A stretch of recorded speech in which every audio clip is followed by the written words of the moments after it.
O layout de teclado que você usa todos os dias foi projetado para máquinas que não existem mais, não para computadores, não para software, não para eletricidade.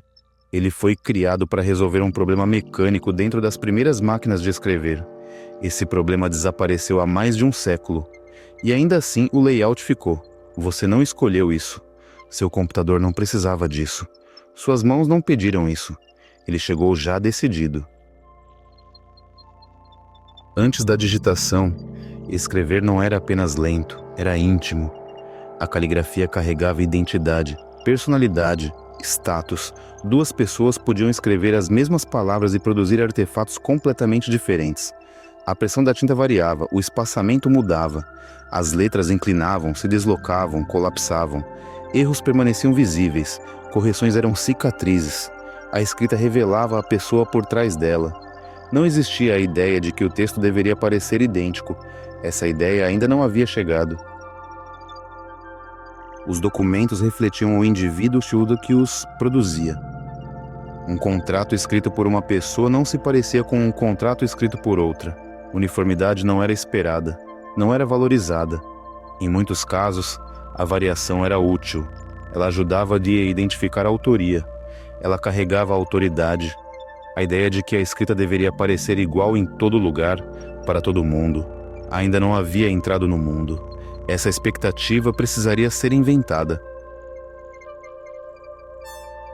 À medida que governos cresciam, empresas se expandiam e burocracias se formavam, a escrita começou a mudar.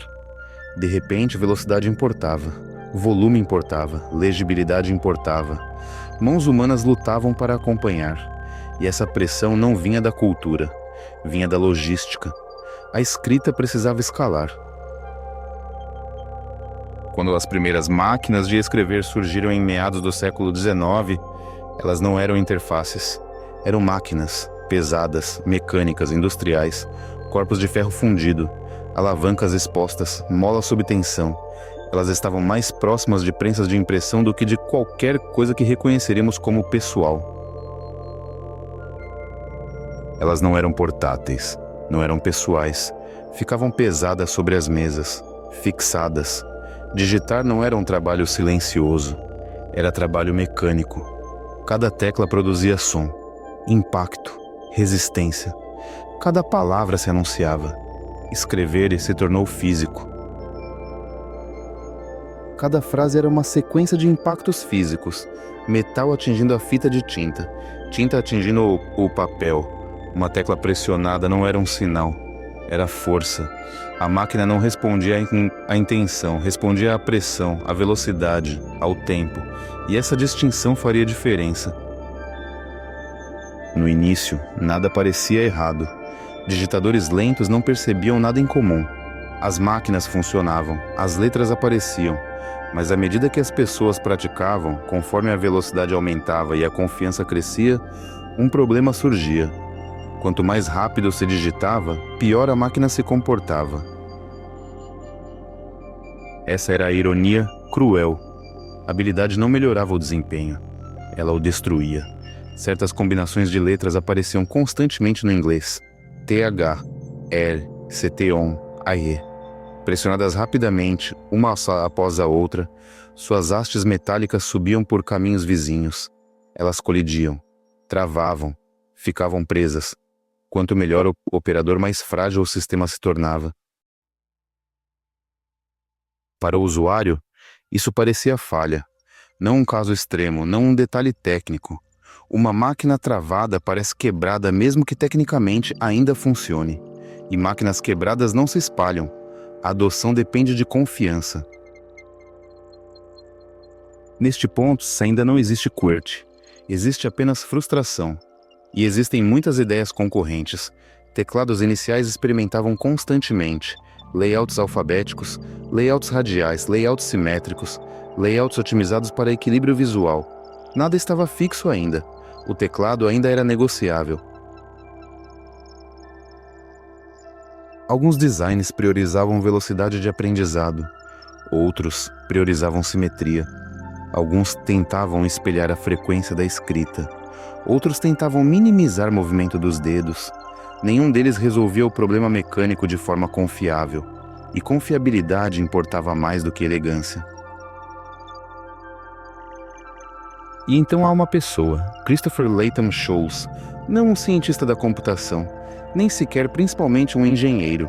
Ele era impressor, editor de jornal, alguém obcecado por uma ideia: tornar o texto escrito reproduzível em escala. Scholes vivia num mundo de impressão, de prensas, de prazos. Ele entendia uma coisa profundamente: se uma máquina falha na frente do usuário, não importa por quê, ela parece quebrada, e máquinas quebradas não sobrevivem. Scholes não trabalhava sozinho. Carlos Glidden, James Densmore, parceiros, investidores, defensores. Eles não estavam debatendo filosofia, estavam buscando adoção. Uma máquina que trava mata a confiança.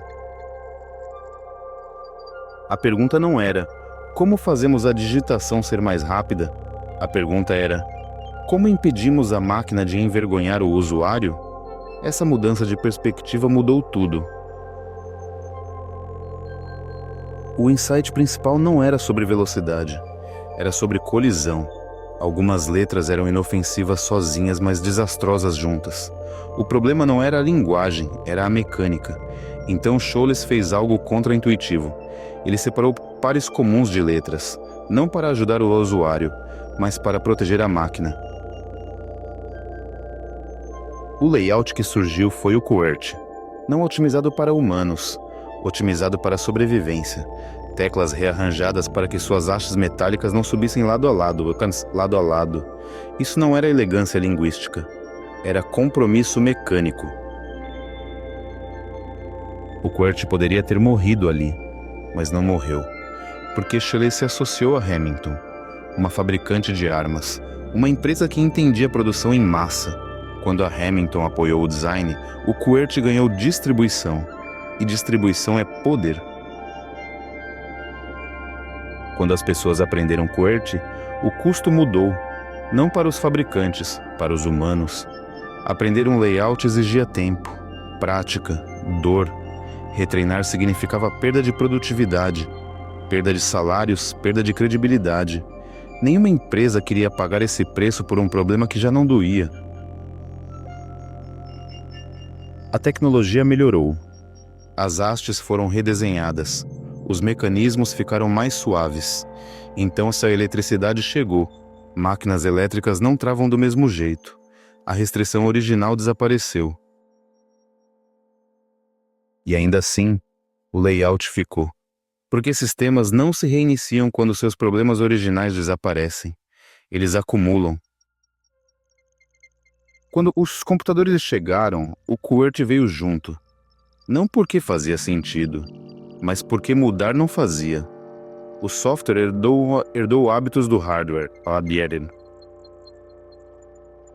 Aulas de datilografia ensinavam QWERTY, certificações exigiam QWERTY, empregos esperavam QWERTY, o layout ficou invisível.